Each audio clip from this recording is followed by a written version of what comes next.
আমি বরঞ্চ বয়স্কদের চাইতে যুবকদের অপরাধ কম দেখি।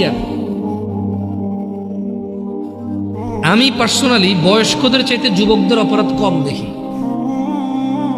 কিন্তু এই বয়স্ক অপরাধীগুলাই যুবক অবস্থায় ভালো ছিল। আজকের এই যুবক ভালো ছেলেগুলাই বয়স্ক হয়ে খারাপ হয়ে যাচ্ছে। আমি শুধু ইয়াংদের মধ্যে জেনার প্রবলেমটা বেশি পাইছি, আর নেশা জেনার।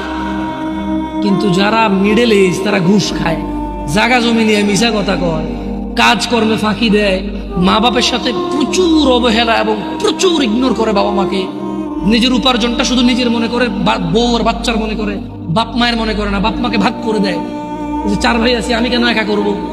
তোমার মেয়ে শহরের ওই ফ্ল্যাট পাইছে, আমি কি একা পাইছি? এটা আমি যুবকদের চাইতে মিড এজ এবং বড় এজের পুরুষদের অপরাধ বেশি দেখি। ওয়াল্লাহি আমার যুবক ভাই এবং যুবক বোন, এরা যদি নিজেকে জেনা থেকে সরাই নিয়ে আসতে পারে, সুবহানাল্লাহ সুবহানাল্লাহ, ওরা পৃথিবীর উন্নত চরিত্রের অধিকারী হতে পারে।